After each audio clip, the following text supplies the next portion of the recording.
Hello and welcome, everybody.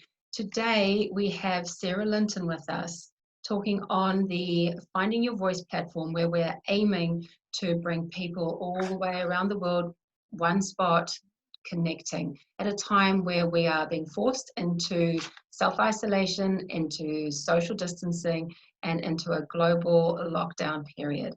Sarah hails from the UK and has moved to New Zealand 3 years ago. She is the founder of Tides of Change, where she works with the leaders of life to activate their potential, to reach their optimal health, and to build resilience so that they can really thrive to live their best story. She also helps people who are feeling stuck, in overwhelm, feeling stressed out, and looks at hormone health around menopause and andropause. Her aim is to bring work into alignment, as well as with their home life, connecting their purpose, their passion, and their power. And to really, I guess, Sarah, make sure that they're really owning their power at a time like this where COVID is hitting us hard. Yeah. Thank you, Laura. And thank you so much for hosting this amazing initiative. Awesome. Thank you. So, Sarah, let's get into it. You know, I gave a little bit of a background to you. Is there anything else that you would like to share so that the viewers just have a greater understanding from the place that it is that you're coming from? Because I know that you're going to have a lot of clients who are going to be experiencing certain struggles where their work life isn't in alignment with where their home life could be. You know, there might be a bit of balance now that's out of whack with all the changes that are happening. Yeah. Where I would start is that what we were in last week is now completely different this week. It's the age of the complete redefining of where we are. I was very much led to my work through my own personal experience of being in an environment in the corporate world, of being in overwhelmed, stressed, doing what I could to manage, and never not really living in my full potential. And suffering from some anxiety and burnout myself, but not being able to express it.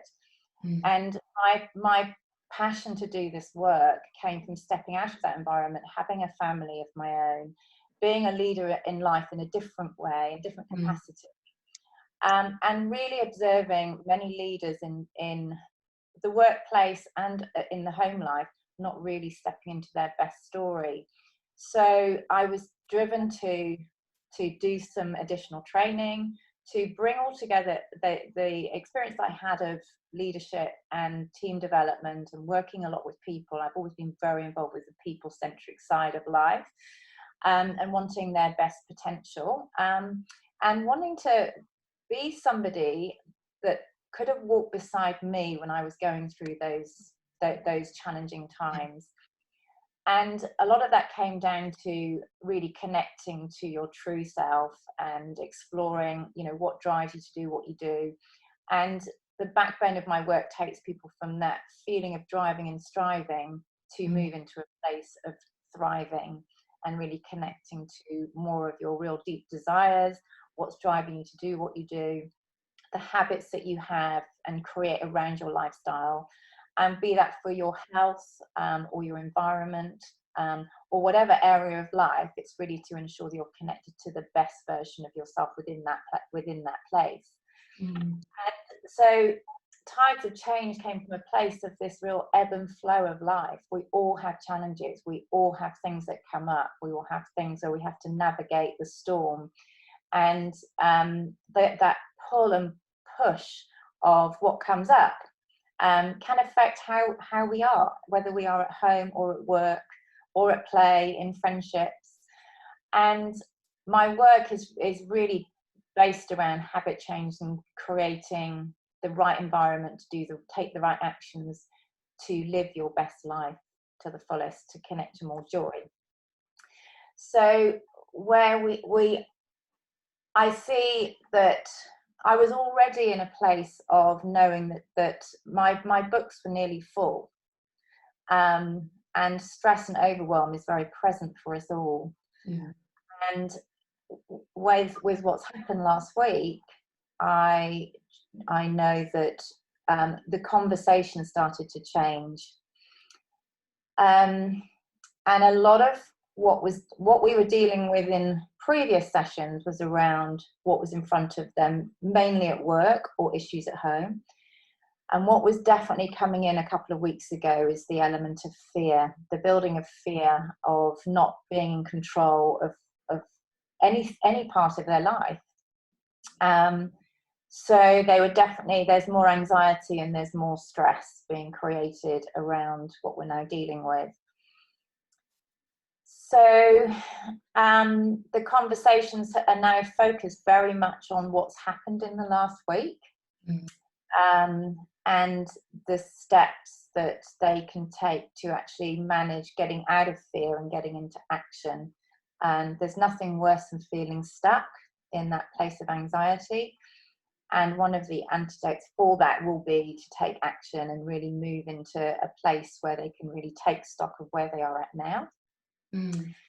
So it's been a distressing time for us all. It's been distressing to when we process change.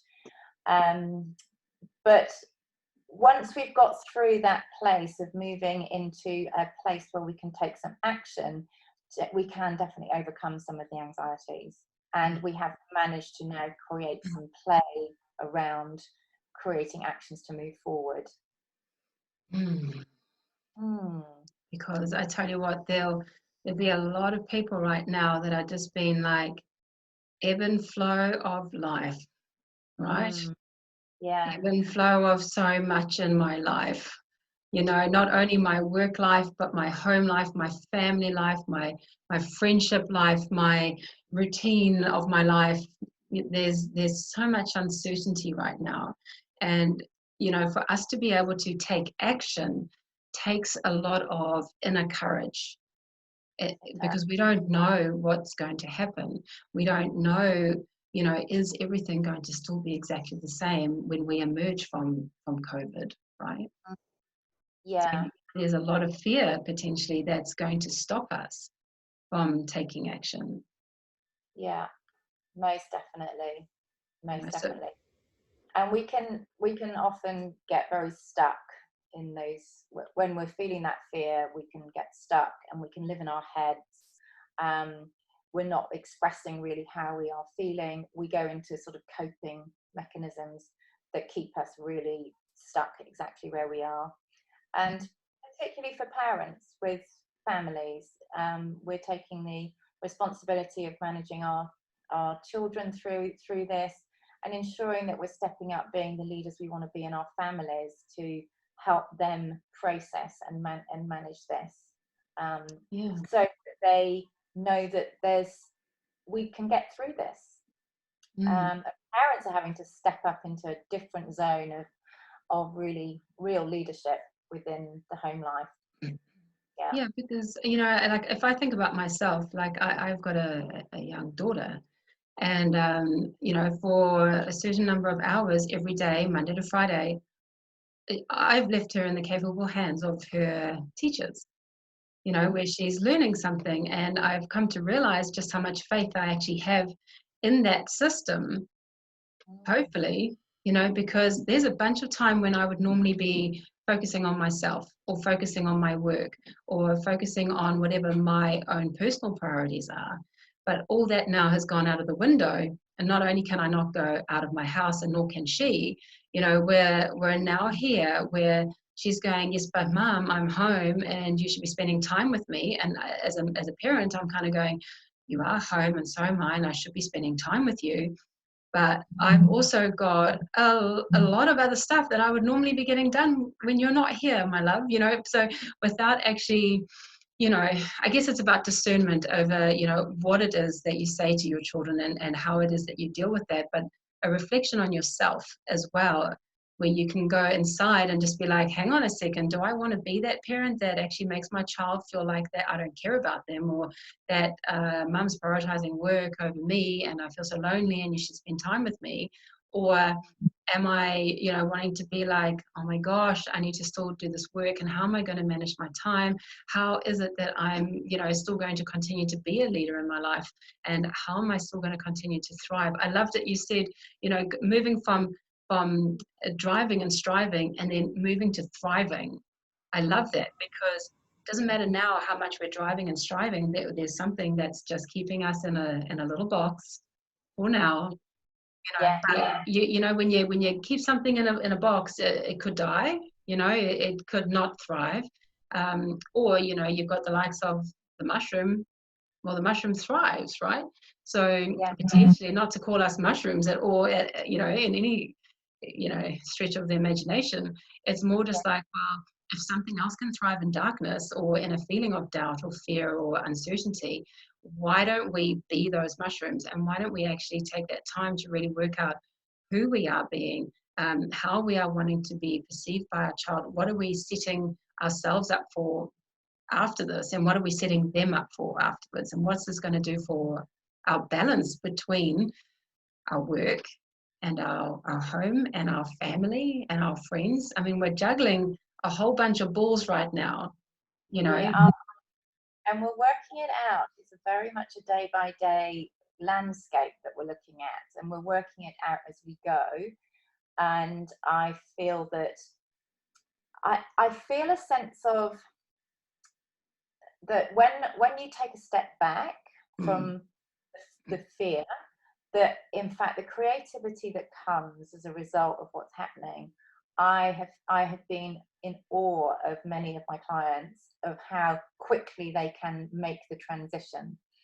And it just takes a little bit of a nudge and a guide, a little bit of a tiller on the boat to get them through that wave. And then when they catch the next wave, they literally glide, and they get so creative with some real inner resource that's there. And it's really impressive and really inspiring to see that. When you're, the analogy of the sea, I think, is a really good one, because it's unpredictable, and that's what we're dealing with, is this unprecedented unpredictability of what might be.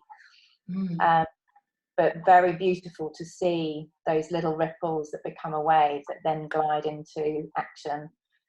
Yeah. And I love your boating analogy. I mean, I come from a family of yachters, right? So, or what do you call them, yachties? Where, every single weekend we were at the boat. Like, that was my life as a child growing up. And I used to spend what felt like countless hours just on the front of the boat, just watching the waves go in front of the boat, and kind of being almost mesmerized by that, but also watching, the fact that there's a swell, and sometimes you can see the outcome, sometimes you can see land, and sometimes you can't see land, and you're in the middle and there's just ocean around you. I remember being on a boat, and somebody was sitting on the ropes, and our boat capsized, and we were all in the water. And we got rescued. Thankfully, I wasn't happy about that entire experience, but that just shows, that if you know what the skills are, if you know how to steer your boat, if you know when to trim the sails, and you know when to turn the I can't think of the word, the rudder or whatever it is, like when you know how to work your boat into a certain way to work with all your external things that are happening, for example, the wind or the current or whatever else is going on, then you are equipped then to be able to steer your boat in the right direction. And so what I'm wondering is, if anybody is kind of listening to this right now and going, that's all well and good, I get your analogy, I think it's great, I do not know how to take that next step to be able to work out what it is that I need to do. What would you advise for them right now? I think a real practical piece of advice would be to, first of all, take some breaths. Because just by doing that, we can actually reset our thinking and give our mind space to think. So the first thing is to take a step back, just take a step outside and take some deep breaths, just for a few minutes. And I think that a practical exercise would be to grab a piece of paper write 2 columns and and just understand the elements of things that you can control on one side and the things that you can't control on the other side. Because a lot of the times when we are in that overwhelm, in that feeling of overwhelm, we are feeling out of control. We don't know where the tiller is to drive the boat. We don't know how to guide it. So we could just, by living in our heads, we're actually just whipping up the storm. So by just on that piece of paper, on one side, write down the things that you feel that you are in control of. So things like you're in control of how many times you wash your hands. You're in control of your environment that you're living in, and make a note of all of those on one side. And then on the other side, the things that you can't control. You can't control the stock market. You can't control the economic outcome of what we're experiencing now. You can't control the weather. And then if we then go back to look at the things that we can control, we can actually start thinking about or feeling like at least there's some elements that you can actually make a decision, and then make some choices around where you're in control and build on that, and we'll get some clarity around what that really looks like in your household. I think that's a really great exercise as a way of stepping back and just being, knowing where you are. Another area I'd be looking at is looking at what am I doing if I'm feeling, noticing how I'm feeling, and then looking at what am I doing to look after myself and to build some of my own care so that I can look after myself, fill my cup up so I can then help others.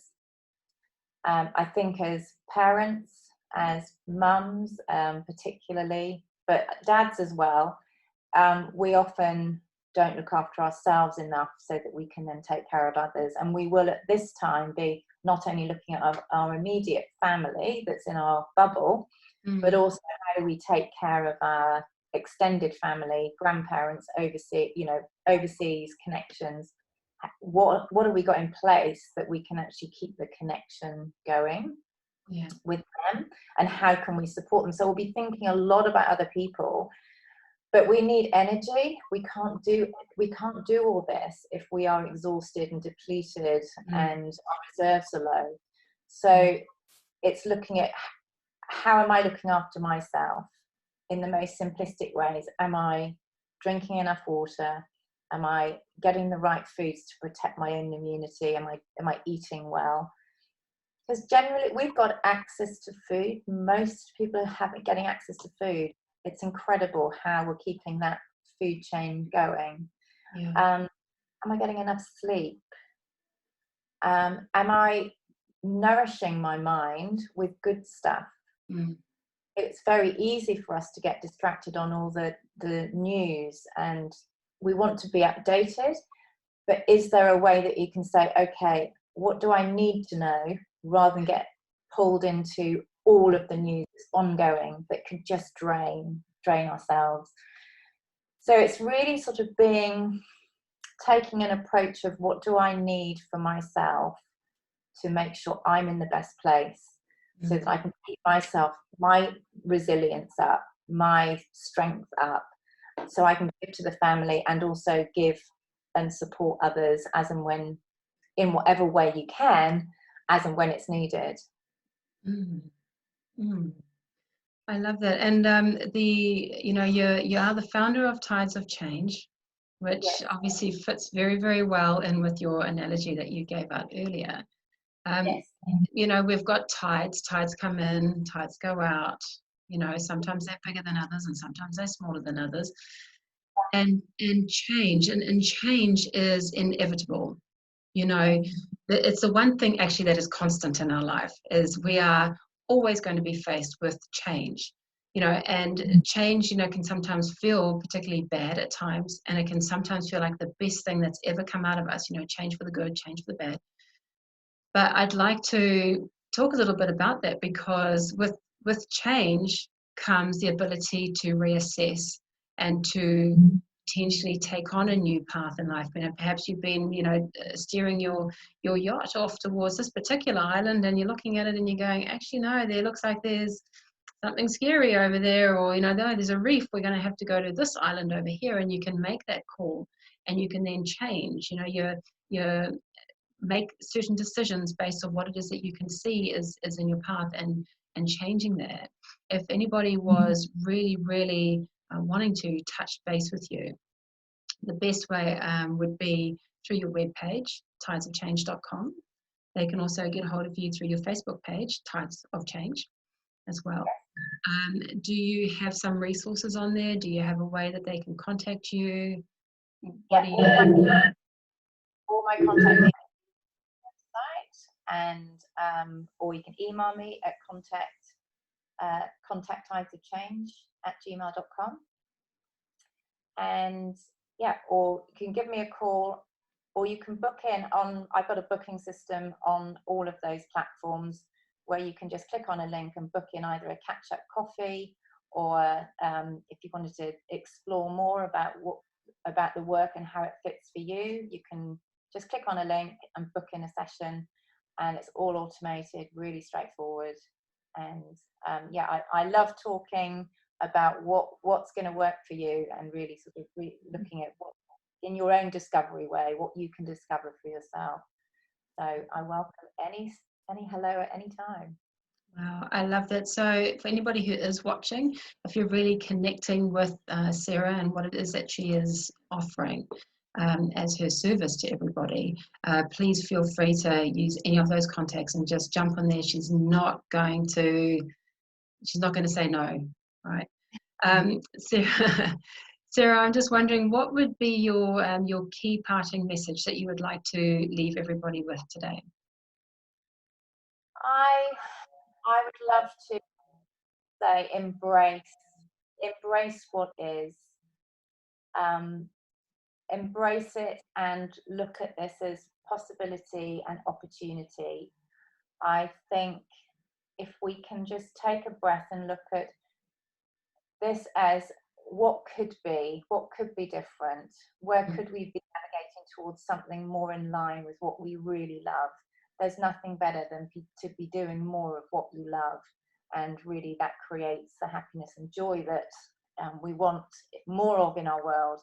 We want more compassion and more love, and I would say, look at this as an opportunity within a framework of keeping active, keep moving, whether that's your body or your mind. Keep on growing, keep on being curious, and keep connected to those that that are your tribe, as well as external connections. And ask how, if you're feeling like you're not coping, reach out, and because you're going to find lots of people in the same boat as you, and you're all in this together, supporting each other through what is a considerable change. And if we go forward, whether that's 4 weeks, 8 weeks, 12 weeks, 6 months, we will have learnt an immense amount from what we're going through now, for ourselves and for our families, and look at it as an opportunity. I love that. Thank you so much, Sarah Linton from Tides of Change, for your time. Really, really appreciate it. And I've been resisting saying it, but I'm going to now. I just love how you have coordinated everything. I love your beautiful flowers, and then your floral books at the back, and your beautiful top. It's just such a happy place, such a happy place to be. So, like, we're not getting out there enough, and we're not looking at the flowers enough, and we're so closed into the fact that we're stuck in our house, that actually, if we can just look at you and everything that you're bringing with you, to actually just have that encouragement to actually go outside. If it's not raining, if it's not too cold, just go outside and just really observe all that is currently in place. We are in this place of change, and we should welcome it and embrace it. So thank you so much, Sarah, for everything that you've contributed today. Thank you, Laura. Amazing job with this initiative. I really appreciate it. And you take care. I will do. See you later. Bye.